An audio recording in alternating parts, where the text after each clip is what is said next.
Hello there, lovely ladies. How are you all doing? It's Andrea here. If you don't know who I am, if you're watching my videos for the first time, um, I like to help women with midlife challenges regarding their diet, their lifestyle, mindset, and exercise, so you can have less of your symptoms and you can look good and feel good inside and out. Have you been wondering about the stages of perimenopause? So if so, I want to talk about this in my video today. So stay tuned. Just like, when you're going through your 20s and your 30s and you have a menstrual cycle, there's also a bit of not a cycle, but the stages that you go through during perimenopause on your transition into menopause. And I like to call this your journey. And every woman's journey into menopause is different from perimenopause. And because we're all different shapes and sizes, we've all gone through different health challenges in our life. During your 20s and your 30s, maybe you're unfortunate that you've had to have a hysterectomy, you're going to premature menopause. Then this doesn't apply to you. This is just for women that have still got a uterus, still got their ovaries, and they're gradually working their way to menopause. And for any women that's suffering with premature menopause or have had to have a hysterectomy at an earlier age, I've spoken to a woman the other day and she was 29 and she'd had to have a hysterectomy and had her ovaries taken away as well. And I'm sending lots of love to all the women out there that have had to have this, because it's not pleasant and the symptoms can be brought on really rapidly of menopause, because your hormones have just gone flatlined really quickly. And this is where HRT can really help a lot when you're so young, and you're prone to your bone health will be a bit compromised because of the loss of hormones. Um, so the stages of perimenopause, the first stage, it can start anytime over the age of 35, and you won't notice much happening around this time. You won't really realise that you're in perimenopause at all, or not aware of it. A lot of women I speak to, they're not aware that they're actually started perimenopause, and they don't know when they start. And they're not really picking up on the signs and signals that their body is giving to them during this time. Um, what I like to advise lots of women going through this period, this transition, this journey, is to keep a journal of everything that's happening to your body, so you can get in touch with your body, because it's important that you really get in touch with how your body's feeling every day, and what's going on in your body and what are the changes that you're picking up on. It can be changes to your sleep, to what you're eating, how you're thinking, how you're exercising. It's like everything. This is what I cover and I support women with.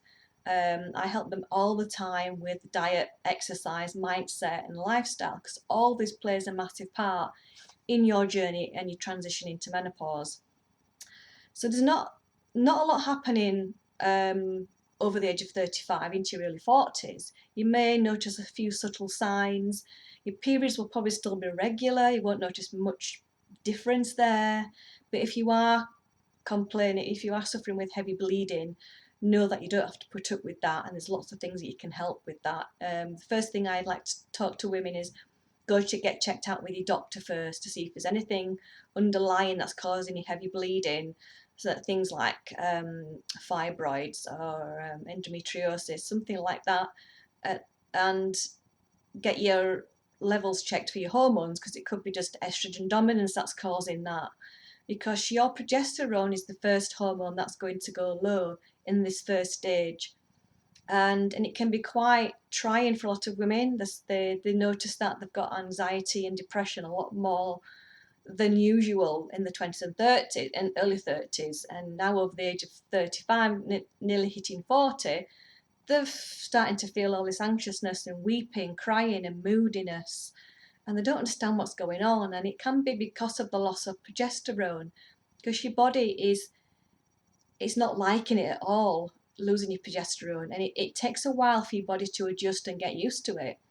And because of this, it can affect your your feel good hormone, your serotonin levels in your brain, and a lot of serotonin is in your gut as well. It can affect your mood. By serotonin levels can go low. It's a neurotransmitter, it's your happy hormone, and it can affect because your progesterone is a calming hormone. It's what keep estrogen in check. Estrogen and progesterone, they both work together, and when progesterone goes too low during perimenopause, it can put estrogen higher, and then you're more on edge, you're more anxious, you haven't got progesterone to keep you calm, make you feel happier. Because have you noticed, if you have had a pregnancy yourself, that you feel great, you feel happy, because when you're pregnant, your hormones, your progesterone is really high, so you're going to feel really absolutely amazing because of that progesterone. So you can see how it can affect a lot of women during this first stage and experiencing that anxiety and depression. And there's so much that you can do to help with that, to help your body transition and to lessen your anxiety and depression. So I help women all the time with this, and working on those 4 key areas that I talked about. So this is what can be happening in the first stage, and it lasts up to the age of about 45. And then after the age of 45, um, things can start going a bit more haywire. This is when it's really good to keep a track of your periods and things like that, and more of your symptoms, because you might start seeing a lot more symptoms appearing, especially your hair thinning, more belly fat, having a hard time losing weight. Your hair might start going a lot drier, your skin might change, you notice changing your skin. Um, your periods will be all over the place because your hormone levels are going to be up and down, up and down, up and down more than usual. And your body's under a little bit of stress, and this is bringing on some of the symptoms. And you can do so much to help with that, to help this transition go smooth, a lot smoother.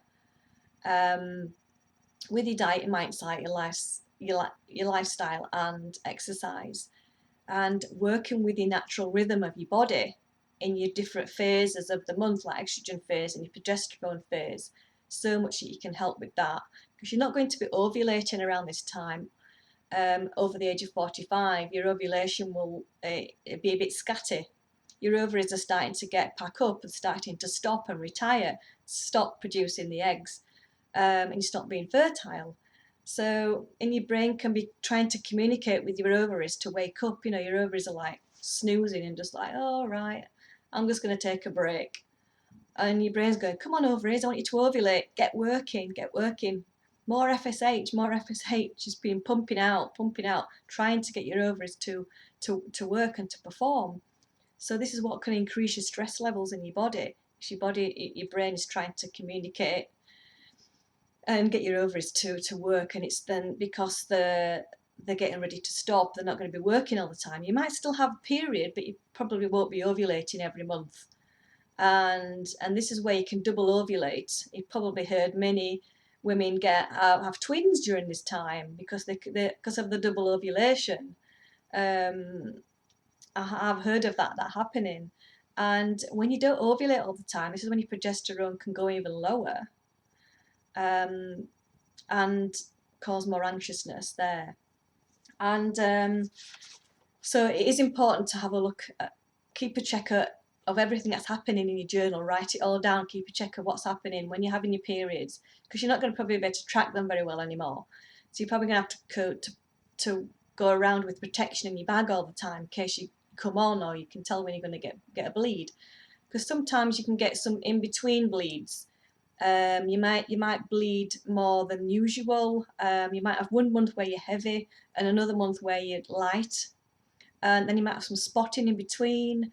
So know that this is absolutely normal in the second stages of perimenopause, because you're not ovulating properly, your body's getting ready to stop, your periods are getting ready to stop, and so there's going to be really scatty and a bit, you probably be feeling a bit worried about it, but don't be worried. This is a natural thing that happens.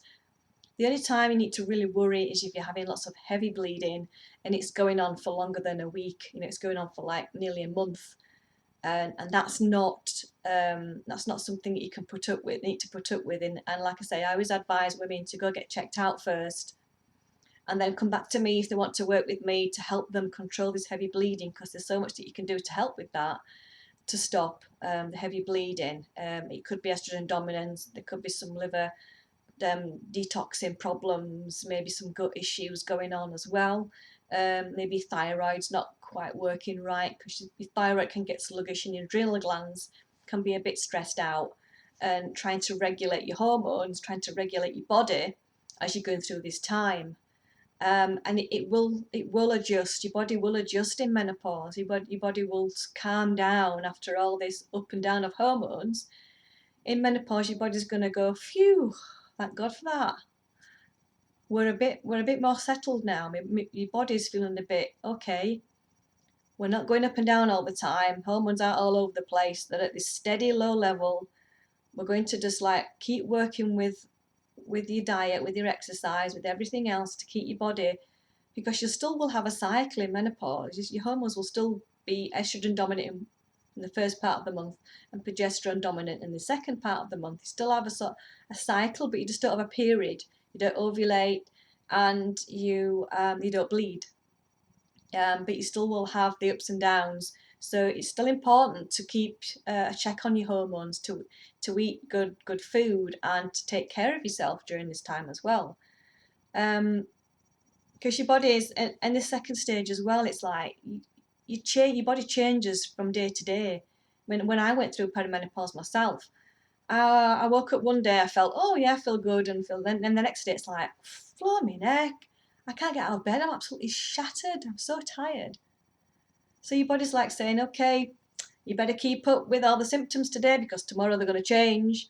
It's like you've got to keep on top of all these different changes of your body, and waking up every day and having a different body and having different symptoms and feeling differently. It can be really frustrating so in perimenopause. I know I've been there, I know what it's like. But there's so much, know that there's so much you can do to help with that. I don't want you to suffer on your own. I've gone through it. I've studied everything to do with women's hormones, and I've sort of put a toolbox together to help you out here. So you're not suffering like a lot of women are suffering, like I suffered. Know that there are things that you can do, and I wish I knew this when I first went through it. Wish I had all the tools that I can help you with, because if I knew about the birth control pill what I know now, I wouldn't have gone on it at all. I was on it for nearly 10 years, and it caused lots of health issues for me in my perimenopause. So much depletion in my body, that I'm still trying to get healed now, because it got so bad, and I don't want you to suffer that. So yeah, it can be trying time, but these are the stages that it goes through. If you've got any questions at all about the stages of perimenopause, if you're struggling yourself, reach out to me. I want to help and support you. You can set up a call with me, and find out what's going on with you, what's happening. We can talk about it. I can give you all my experience that I've gone through this stage of your life, because it can be quite frightening, it can be trying, it can be, what's going on in my body, why is this happening to me, why do I feel like this? There's lots of questions that need answers to. So I hope you find this video helpful. Thank you for everybody that's liking me and following me. And if you want to follow me and subscribe to me, then that's great. Like my videos and share it with your friends as well, because that's important to get the message out to so many women that don't know what's happening to them at this time. So thanks for watching. Take care now, and yeah, have a great day or evening wherever you are in the world. See you later. See you again in another video. Bye.